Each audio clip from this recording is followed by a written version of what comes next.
नमस्कार मित्रांनो, आपल्याला प्रत्येकाच्या आयुष्यामध्ये एक गुरु असणं हे खूप आवश्यक आहे। कारण गुरु जर आपले निर्देशन देत असतो आणि त्या मार्गाने आपण जर चालत असतो तर ते आपल्या आयुष्यासाठी खूप असं महत्त्वाचं असतं आणि या गुरुचं ऐकणं, या गुरुचं मार्गदर्शन लाभणं हे आपल्याला अत्यंत जीवनामध्ये सोपं करून जातं। जे आपल्याला जीवन जगायचं आहे, जी कला आपल्याला सादर करायची आहे किंवा कोणतेही काम करायचे आहे, त्यामध्ये गुरुचं मार्गदर्शन जर नसलं तर ते आपल्यासाठी दुर्दैव आहे। तर मित्रांनो, अशाच एका गुरु शिष्याची आणि या अनोख्या नात्याची, या जोडीची आज कहाणी आणलेली आहे, किस्सा आणलेला आहे आणि तो तुम्हाला खूप आवडेल ही मला संपूर्णपणे आशा आहे। कारण आणि ही तुमच्या आवडत्या पैलवानाची, गुरु शिष्याची जोडी आहे, तर त्यामुळे तुम्हाला नक्कीच आवडेल, म्हणून व्हिडिओ शेवटपर्यंत पहा। मित्रांनो, साल होते 1963-1964। श्री शाहू विजय गंगावेश तालीम। कोल्हापूर म्हणजे हिंदुस्थानातील दिग्गज मल्लांची खाणच। याच तालमीने आजवर देशाला अनेक तुफानी मल्ल दिले। 2 वर्षापूर्वी म्हणजेच 1962-63 या सलग 2 वर्षी डबल महाराष्ट्र केसरी बनून, पहिले डबल महाराष्ट्र केसरी बनून इतिहास रचला असे पैलवान गणपत खेडकर हे याच तालमीतील मल्ल आहेत। गंगावेशमध्ये मल्लांचे गोकुळ भरल्याने महाराष्ट्र नव्हे तर देशातून मल्लांचे पाय या तालमीकडे लागत असतात। याच दरम्यान खाकी चड्डी व पांढरा शर्ट घालून डोक्यावर पत्र्याची पेटी घेतलेला एक पोरगा सावळा मुलगा आपल्या वडिलांच्या समवेत गंगावेश तालमी बाहेर उभा राहिला। शरीर मेहनतीचे दिसत होते, पण चेहरा अगदीच नरम दिसत होता। कोल्हापूर प्रथमच बघत असल्याची भावना त्याच्या चेहऱ्यावरती स्पष्ट दिसत होती। वस्ताद गणपतराव खेडकर स्वतः त्यावेळी आखाड्यात लढत होते।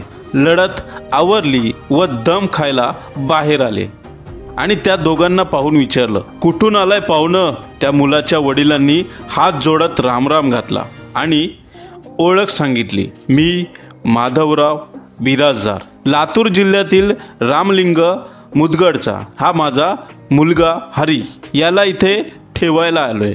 बरं, मोठा श्वास घेत खेडकर उत्तरले, या आत बसा। दोघेही आत गेले।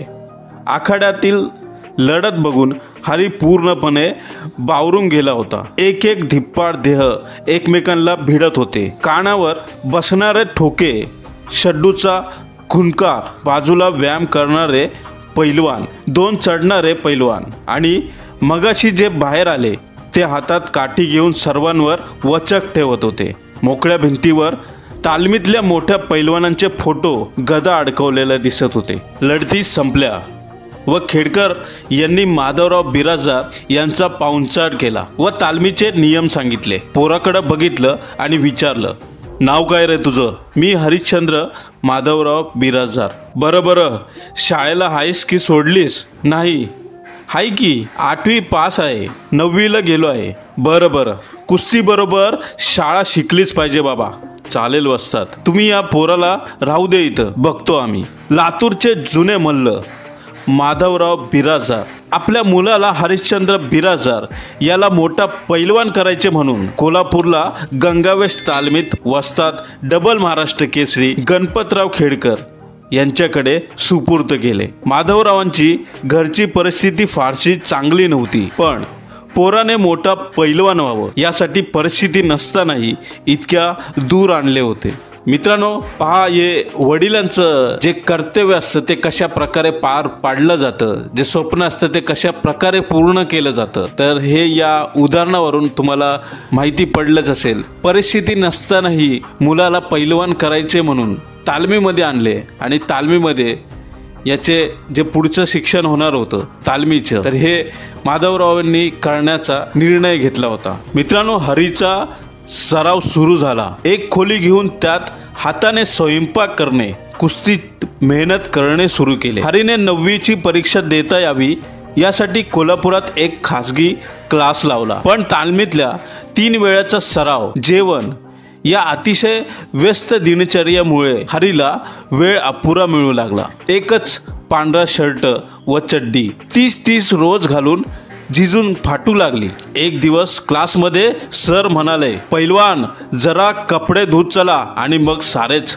हसू लागले. हरीला तो अपमान वाटू लागला व क्लासच्या वेळी रंकाळा तलावा शेजारी बसून अभ्यास करणे सुरू केले. एक दिवस एका ओळखीच्या माणसाने ते पाहिले आणि सरळ जाऊन गणपतराव खेडकर अण्णा यांना सांगितले. दुपार होती आणि खेडकर अण्णा यांनी खरंच हरी क्लासला जातो म्हणून येतो आणि रंकाळ्यावर येऊन बसतो हे पाहिलं. त्याच संध्याकाळी हरीची लढत जोरात घेतली. नेहमीपेक्षा चांगली तासभर जादा लढत घेतली. दम खूप लागला आणि हातापायांची अवसानं गळू लागले. मग लहान पोर सुद्धा पट काढून टाकू लागली. खेडकर अण्णा हातात काठी घेऊन शिव्या देऊ लागले आणि उताना पडलेल्या हरीच्या पाठीवर काठी ओढत बोलले, क्लासच्या नावानं बोंबलत हिंड रंकाळ्यावर, मग पैलवान होशील. बापानं एवढ्या लांब सोडले ते याचसाठी का? चल उठ आणि बाहेर हो. हरी उठला. डोळ्यातील पाणी थांबत नव्हते. मार पाठीला लागला नव्हता, तो मनाला लागला होता. गुमान बाहेर आले आणि बाहेर झाडाला धरून हुंदके देऊ रडू लागले. खेडकरांना बाहेर आले. बाहेर बघतो तर हरी खूपच वाईट वाटलेले दिसते म्हणून जवळ आले आहे. आपुलकीने पाठीवर हात ठेवत बोलले, हरी तू सुधारावेस म्हणून तुला मारले. क्लाससाठी जाऊन रंकाळ्यावर बसतोस हे शोभत नाही पैलवानांना. गंगावेश तालीम म्हणजे कोल्हापूरचं नाक आहे. कोणी बोट ठेवायला नको आपल्याकडे. जा तू, रडू नकोस. उद्यापासून सरळ क्लासला जात जा. पण हरीचे हुंदके काही थांबत नव्हते. थोड्या वेळाने तो बोलू लागला, अण्णा मी तर कुठे करमणूक करायला इकडे आलोय.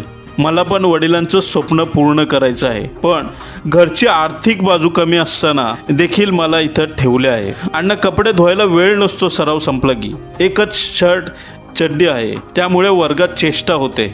मला नाही बरोबर वाटत ते, म्हणून मी रंकाळ्यावर शांत अभ्यास करतो एकटाच. असे म्हणत तो पुन्हा जोराने हुंदके देऊन रडायला लागतो. खेडकर अण्णांच्या डोळ्यांच्या कडा टचकन ओल्या झाल्या. पहाडासारखा धिप्पाड गडी पण एका पोराचं अश्रू पाहून पागळला. काय नाते असेल दोघांचे देव जाणे.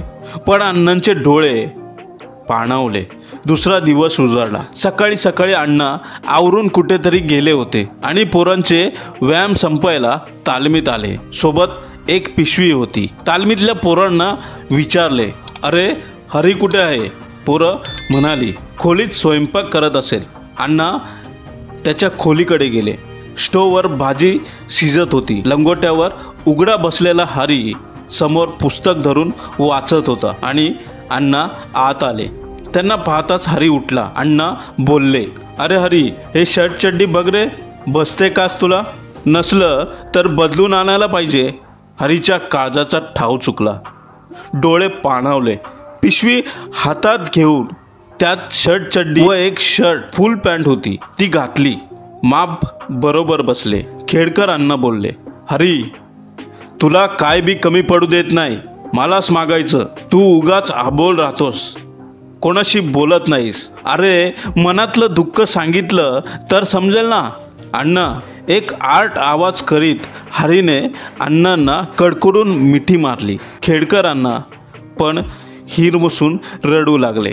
तो दिवस अण्णा व हरीच्या नात्यातला दृढ दिवस ठरला होता. खेडकर अण्णांच्या मार्गदर्शनाने हरीचा हरिश्चंद्र बिराजदार झाला.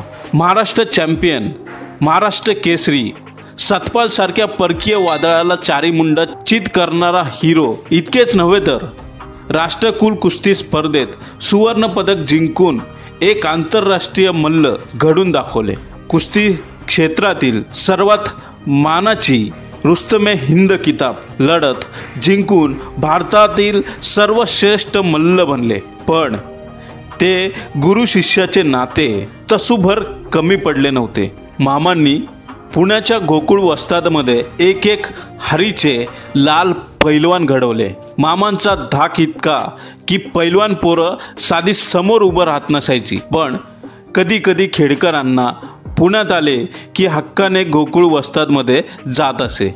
तेव्हा साऱ्या पैलवान पोरांना ज्या मामांची भीती असायची तेच मामा खेडकर अण्णांच्या पाहुणचारासाठी पळताना दिसायचे आणि अण्णा निवांत बसून हरी हे आण रे, हरी ते आण रे, आणि मामा लगेच म्हणायचे अण्णा लगेच आणतो. साऱ्यांना नवल वाटायचे त्याचे. पण ते गुरु शिष्याचे अबोल अतूट असे नाते केवळ दोघांनाच माहीत होते की हे नाते किती घट्ट होते. मित्रांनो, नकळत तुमच्याही डोळ्यामध्ये या गुरु शिष्याच्या नात्यामध्ये जी भावना होती, जे दुःख होतं, ज्या वेदना होत्या, जी आपुलकी होती, यामुळे तुमच्याही डोळ्यामध्ये टचकन पाणी आले जर असेल तर हा व्हिडिओ सार्थक ठरला आहे असं मी समजेल. मित्रांनो, असे हे गुरु शिष्याचे नाते आपल्याला आजकाल पाहायलाही मिळत नाही आणि असे गुरु असतीलही पण ते निदर्शनात नाही आहेत. असे ह्या गुरूंनी अनेक पैलवान घडवले आणि हे पैलवान आजकालच्या जागतिक कुस्ती क्षेत्रामध्ये आपलं नाव कमवत आहेत. याचा आपल्या सर्वांनाच खूप गर्व आहे. पण मित्रांनो, असे हे गुरु मिळणं यासाठी आपल्याकडे खूपच भाग्य लागतं. तर हे भाग्य सर्वांना मिळावं ही मला खूपच आशा आहे. तर मित्रांनो, आशा करतो हा व्हिडिओ तुम्हाला आवडला असेल. नक्कीच या भावना तुमच्यापर्यंत पोहोचल्या असतील आणि जर या भावना तुमच्यापर्यंत पोहोचल्या आहेत तर नक्कीच या व्हिडिओला लाईक करा, शेअर करा आणि जर तुम्ही या चॅनलवरती नवीन आला असाल तर या चॅनलला सबस्क्राईब करायला नक्कीच विसरू नका. कारण आपल्या या चॅनलवरती महाराष्ट्र केसरी, हिंद केसरी आणि रुस्तमे हिंद अशा प्रकारच्या पैलवानांची संपूर्ण प्लेलिस्ट आहे. ती प्लेलिस्टही तुम्हाला ऐकायला पाहायला आवडेल. तर ती प्लेलिस्टही तुम्ही चेक करू शकता आणि अशाच प्रकारच्या पैलवानांसाठी चॅनलला सबस्क्राईब करायला विसरू नका. तर मित्रांनो, आपण भेटूया पुढच्या व्हिडिओमध्ये पुढच्या काही अशाच पैलवानासोबत, पैलवानांच्या किस्स्यासोबत, माहितीसोबत.